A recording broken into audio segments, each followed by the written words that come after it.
Hello everyone, my name is Alhamza, Al-Bayati, an Associate Professor of Neurology and Neurosurgery at the University of Pittsburgh School of Medicine.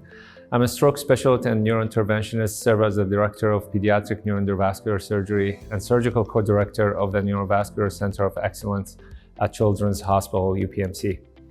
Today, I'll be highlighting key concepts in pediatric cerebrovascular disease, current strategies, and where the field is heading. This is an educational discussion and reflects my clinical judgment and experience. So, the key principle is simple but critical. Pediatric cerebrovascular disease is not adult in smaller bodies. The causes are fundamentally different, as children are dominated by arteriopathies like moyamoya, cardiac and embolic sources, genetic syndromes, and vascular malformations. Hemorrhagic strokes makes up almost half of pediatric cases, compared to only 10 to 15% in the adults.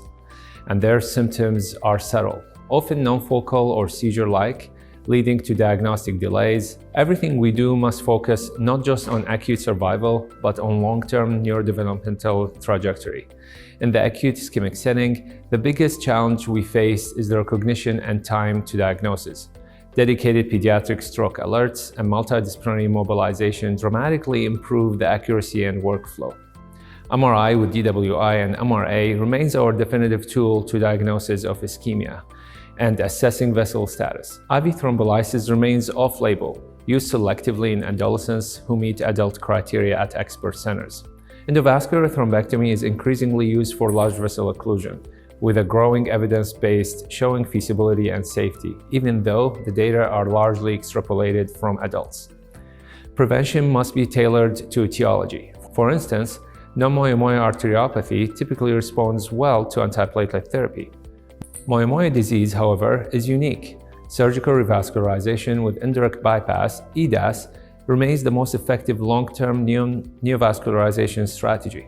For sickle cell disease, chronic transfusions are still the standard, guided by TCD velocities. And in children with cardiac disease or thrombophilias, long-term anticoagulation is often necessary. Remember, each child requires individualized planning and multidisciplinary input. Pediatric AVMs behave differently. They are dynamic, can recruit new feeders, and can carry high lifetime risk of hemorrhage. After rupture, the first phase is damage control, stabilizing the child, managing ICP, and addressing the hematoma. Definitive AVM treatment is usually delayed until it's safe. Our curative tools include microsurgery, which remains the gold standard for accessible lesions, stereotactic, radiosurgery for deep inaccessible AVMs, and targeted endovascular embolization as an adjunct. When performing preoperative embolization, precision is everything. The key goal is to reduce the nidus size without compromising the venous drainage or normal perforators. Vein of Galen malformation is the benchmark of our neuroendovascular subspecialty. These babies present critically with neonatal heart failure and pulmonary hypertension. Older infants, however, may present with microcephaly or hydrocephalus. Our treatment strategy is staged endovascular embolization, a controlled and gradual shunt reduction.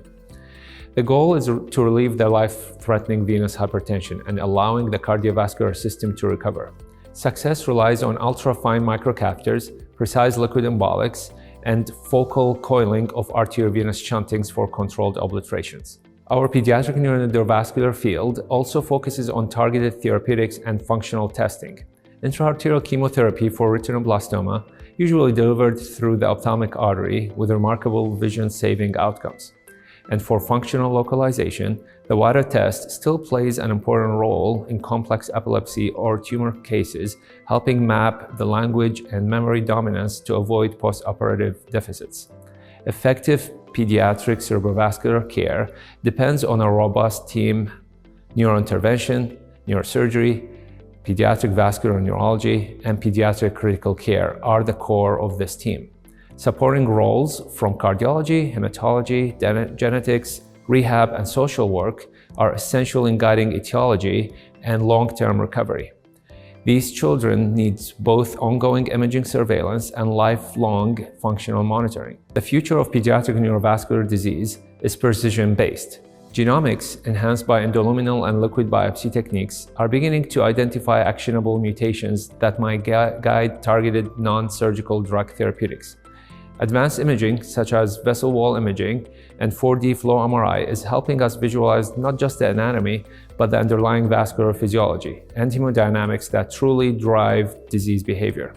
As we look ahead, success isn't just recanalization or nidus obliteration. It's restoring normal neurodevelopmental growth and function over lifetime. Our mission is to protect the developing brain through multidisciplinary excellence and collaborative research. Thank you for your time. I look forward to ongoing discussions and collaborations. Please feel free to reach out at any time. Thank you.